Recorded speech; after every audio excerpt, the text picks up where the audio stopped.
এই যে কচুর শাকটা রান্না করব মাছের মাথা দিয়ে। কচুর শাকের মধ্যে আমি কাঁচা লঙ্কা কেটে দিয়েছি, কড়াতে তেল দিয়ে দিয়েছি। এবার এতে দেবো শুকনো লঙ্কা আর তেজপাতা সম্বার,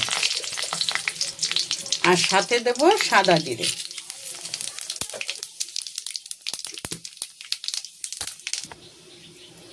এবার আমি কচুর শাকটা ছাড়বো।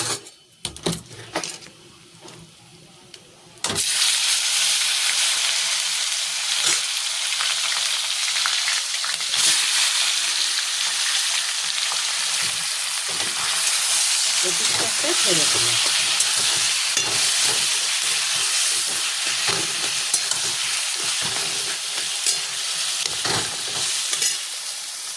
এবার এতে হলুদ নুন দেবো। এই হলুদ নুন দিলাম, দেখেছো? এই যে জিরের গুঁড়ো, হলুদের গুঁড়ো, লঙ্কা, নুন। এবার এটাকে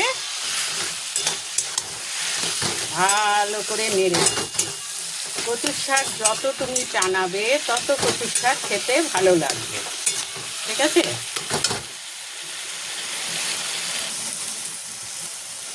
মাছের মাথাটা দিয়ে দিলাম।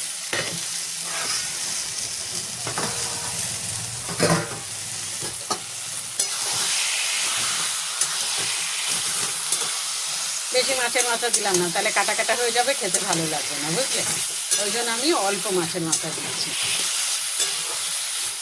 বেশি কাটা কাটা খেতে ভালো লাগে না।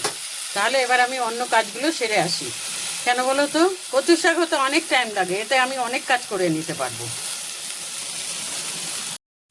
এই দেখো কচুর শাকটা হয়ে এসছে। কচুর শাকটা আমি কি দেবো দেখো, তার জন্য কি এনেছি, 4খানা গন্ধরাজ লেবু পাতা এনেছি, ঠিক আছে? এই পাতাটা দিলে না গন্ধটা খুব সুন্দর হবে, লেবুর গন্ধ হবে।